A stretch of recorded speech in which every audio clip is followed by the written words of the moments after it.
hope you're doing well. My name is Katie and I'm very excited to film today's video because a bunch of you guys requested it. This video is basically going to be a wrap up of how my experience went not reading a single young adult book throughout all of 2016, and I'm also going to go over my main resolution for 2017. So a little over a year ago I made a video, I think it was called something like No YA 2016. I'll have that linked above as well as down in the description box, where I explained my reasoning behind not wanting to read any young adult for an entire year. Now please go ahead and watch that video prior to watching this one, or else number one, this video isn't going to make any sense, and number two, I'm worried people are just going to randomly come across this video and think I hate YA and that's why I decided to stop reading it for a year. That definitely is not the case, so please go ahead and pause this video and check that one out first if you haven't seen it before. So in the past I was probably reading maybe 65-70% adult and then maybe 30-35% young adult, and I noticed that I had this habit that when I would walk around the young adult section, how I would pick out books was very different than how I would pick out books in the adult section. Obviously the young adult section is much smaller than the adult section. If you work at a bookstore or a library, I'd be curious to hear like how much bigger the adult section is. Is it like 4 times as big, 5 times as big? But just due to the fact that I watched a lot of young adult booktubers and the young adult section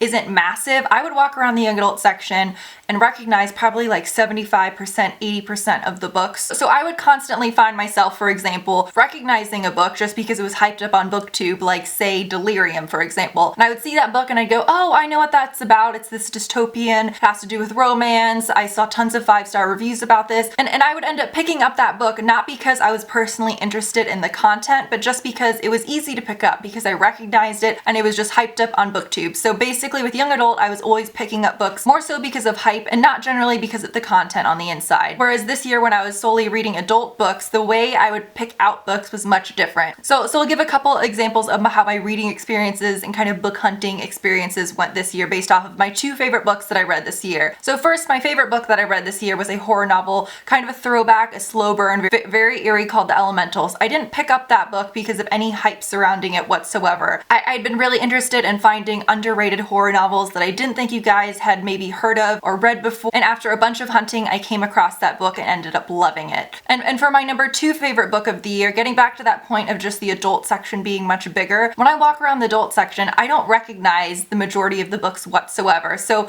a book like say The Devil in Nanking, I came across and picked it up just because I thought the cover was fucking creepy, and when I read the back cover and learned how it was a psychological thriller taking place in Japan, dealing with history and kind of dual perspectives, I could just sense it was going to be a favorite, and I knew I was really interested based on the content of the book itself. So my main takeaway for not reading young adult this year was that I need to apply that mindset for how I search and find adult books to how I search and find young adult books. So obviously my takeaway was not that young adult is bad, and I'm not saying that you shouldn't base which books you read off of recommendations you hear on BookTube. I think it's so important to support other booktubers, watch reviews, take their recommendations, and of course fill your subscription box with a wide variety of booktubers. But I also realized that when it came to specifically young adult, the reason I think I was unhappy with so many of the young adult novels I was reading wasn't necessarily because of anything to do with BookTube. It was my fault for just being a bit lazy in how I selected my young adult books. I would just see all these young adult books I recognized, pick one up because I had heard so much about it, and there's something kind of comforting in picking up a book you've heard so much about, I think. So in the future, I am going to start reading young adult again this year, although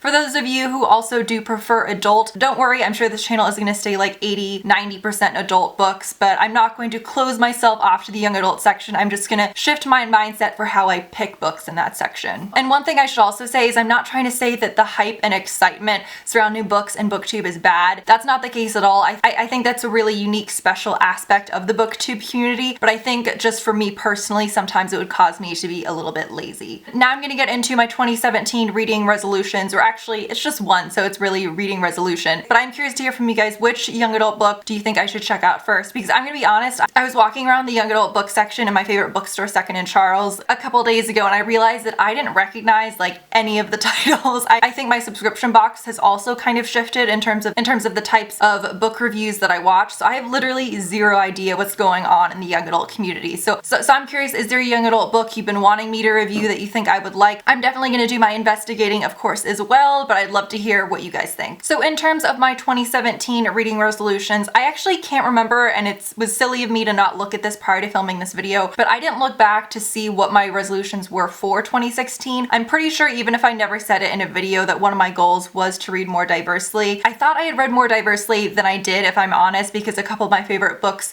of the year were from diverse authors, but it ended up being, I think, just like 20% of my books were. So I definitely want to up that percentage in 2017 and read it. And oh my god, I've been trying to say this sentence like 20 times and for some reason I can't.